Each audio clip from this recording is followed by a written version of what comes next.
आऊज़ु बिल्लाहि मिनश्शैतानिर्रजीम बिस्मिल्लाहिर्रहमानिर्रहीम। मोहतरम दोस्तों, अस्सलामु अलैकुम वरहमतुल्लाहि वबरकातुहू। आपका अपना चैनल अमलियात फ़रआल और हम कहते हैं आपको खुश आमदीद। दोस्तों, आज एक छोटी सी वीडियो आपके लिए लेकर आया हूँ। मोहब्बत का चराग वाला सिफली फलीता। सिर्फ एक रात का ये सिफली तावीज़ है जो आपने बनाना है।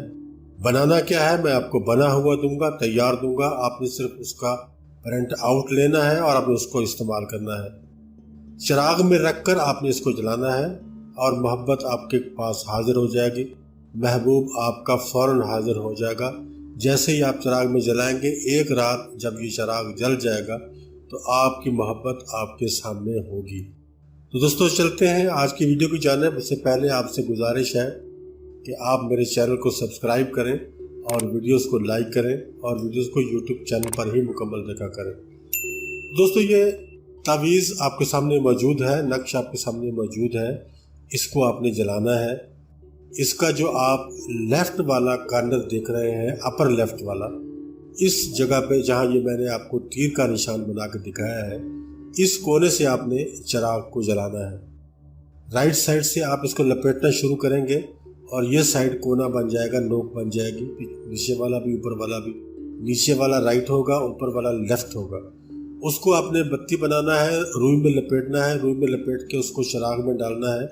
उसके अंदर चंबेली का तेल आप थोड़ा सा डालेंगे और डालने के बाद आप इसको रात को जला देंगे। जब सब सो जाए तब आपने जलाना है, लेकिन जब तक ये जलता रहेगा आप इसके सामने मौजूद रहेंगे, आप इसके सामने बैठे रहेंगे, इसको जलता हुआ देखते रहेंगे। तसव्वुर आपने अपने महबूब का करना है। इस तावीज़ में नाम कहीं नहीं लिखना। अगर आप लिखना चाहें तो ये जो राइट साइड पे जगह खाली नज़र आ रही है वहाँ लिख सकते हो।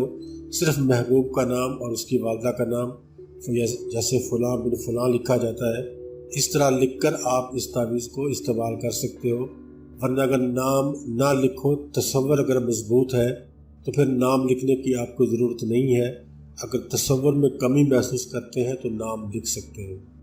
इसको जला दें। जब ये जल जाए तो इस राख को इकट्ठा कर लेना है, इस चिराग के अंदर ही डाल देना है और सुबह इस चिराग को या तो दरिया में डाल दें या फिर इसको आप गड्ढा खोद कर दफन कर दें किसी बगीचे में, या अगर कब्रिस्तान में कर सकते हैं तो सबसे ज़्यादा उसका आपको बेनिफिट होगा। लेकिन ज़रूरी नहीं कि कब्रिस्तान में ही दफन करना है, आप किसी भी पाक जगह पे इसको दफन कर सकते हो। दफन करते के साथ ही आपका अमल जो है वो मुकम्मल हो जाएगा और आपको इसका बेनिफिट मिलना शुरू हो जाएगा और आपका महबूब आपके लिए बेकरार होना शुरू हो जाएगा। दोस्तों, ये थी हमारी आज की छोटी सी वीडियो जो आपके सामने मैंने पेश की है। इंशाअल्लाह अगर आप इसको करते हैं जायज़ मकसद के लिए तो आपको इसका फ़ायदा ज़रूर होगा। दोस्तों, नाजायज़ मकसद के लिए ना किया कीजिए, जायज़ मकसद के लिए क्या कीजिए। इजाज़त चाहता हूँ। इंशाअल्लाह जल्द ही मुलाकात होगी एक नई वीडियो में। तब तक के लिए अल्लाह हाफ़िज़।